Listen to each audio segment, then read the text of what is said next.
And you know what happens to people? This is the last thing I'm sharing with you, inshaAllah ta'ala. There are people who Allah makes many things easy for them. Please listen to this carefully. Allah makes many things easy for them. For some of you, Allah made money easy for you. It's just easy for you. For some of you, confidence is easy. It's no big deal. Other people get nervous, you don't get nervous. For some students of mine, studies are easy. Like I teach Arabic. Some of my students, wallahi, I can tell Allah made Arabic easy for this one. And the other one, ما خلق لدراسة العربية. He wasn't made to study Arabic. He's the smartest guy in his field. He will be a PhD in physics. He can't do mudaf and mudaf ilayh. He can't do it. You know? He wasn't made for it. This is tough for him. Not everybody's the same. Now what happens is when people get used to success, Allah makes one thing easy, then He makes the next thing easy, and then makes the next thing easy, and the next thing easy. Is everything always going to be easy? No, sometimes you will fail. There's a student who gets used to getting 100 the first time, the second time, the third time, the fourth time, and the fifth time he gets a 50. All of a sudden. And he's used to what? 100. So he said, oh, forget it. I am worthless. Allah is no longer with me. You know, what's the point now? Because you get used to riding so high that one little failure, one setback, and you're just crushed. You are completely crushed. What's the point? I'm dropping out of school. I don't want to do this anymore. I hate this.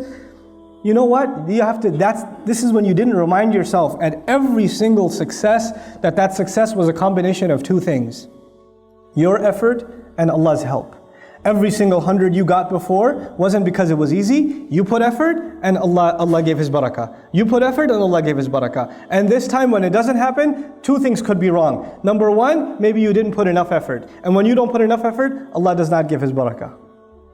And maybe even if you put effort, Allah decided that He will not give you barakah, maybe that's better for you. One of my best friends in life used to be a Hindu. And he wanted to go to med school. And he was a straight A student. Straight A's his entire life. Perfect scores. Highest scores in the SATs. Applied to med school, he was expecting a full scholarship. He got rejected. He was completely shattered. He ended up in a different university. He decided to do computer science instead. And he's still a Hindu. He's completely depressed. Except he met people in his new college, Muslims, who he started hanging out with, and within 2 years he took Shahada. And he looks back now, he goes, thank Allah I didn't make it to med school. When I failed med school, I thought it was the worst thing that ever happened to me. And now I look back at my life and I say, I failed med school, it is the best thing that ever happened to me. You know? His kids are memorizing Quran. Can you imagine? His kids are memorizing Quran. His father, when he became Muslim, they dragged him to, his father got so shocked, he took him to India to beat Hinduism back into him. And he ran away from it, came back. You know? Now his kids are memorizing Quran, subhanAllah. So sometimes we have to have trust in Allah. We get used to riding a high wave, and one little setback comes and we lose our trust in Allah. And then there are others who Allah gives you one difficulty, then He gives you another difficulty, then He gives you another difficulty, and He gives you another difficulty, and you start believing that I will never accomplish anything. My life is just difficult, man. Everything is hard for me. I keep getting fired. I keep failing my tests. I keep doing that. You get depressed. And even this one has to remember that success in this world, everything that happens is a combination of two things. I have to put in my effort, and Allah will make the task easy.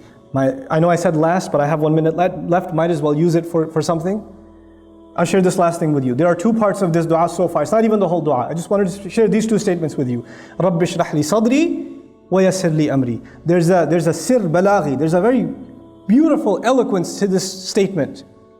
Allah is teaching us that if you have a calm heart, if you have a positive attitude, and you have tawakkul in Allah, and you put your work in, then Allah will make your mission easy. But if you start with the attitude, I know it's not going to work anyway, but I'll try.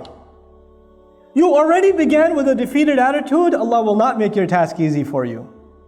You have to come with sharh al-sadr. You have to have an open chest, a positive attitude, belief that Allah will give you success in what you do. And if He doesn't give it to you, well, you're still saying Alhamdulillah. But you don't walk into an effort. You don't start a project. You don't start doing any work. And you begin with saying, I'm probably not going to succeed anyway, given my track record. You don't begin with that attitude. then Allah will not make your job easy for you. So if we have that good heart before Allah Azza wa Jal, Allah will make our task easy for us, subhanahu wa ta'ala. With that, I pray that Allah Azza wa Jal gives us all the ability to take advantage of the wisdom of the great prophets of Allah alayhimu salatu wasalam that is captured in their du'as. They said such few words, but they taught us so much of how to better our lives as believers and how to live our life successfully for Allah's deen and also make the best of this dunya. May Allah Azza wa Jal make us find the balance between this deen and this dunya as He intends it, and may Allah put all of us to the service of His beautiful deen and this ummah. Barakallahu li wa lakum fil Qur'an al-Hakim wa nafa'ani wa iyyakum bil ayati wa dhikr al-Hakim.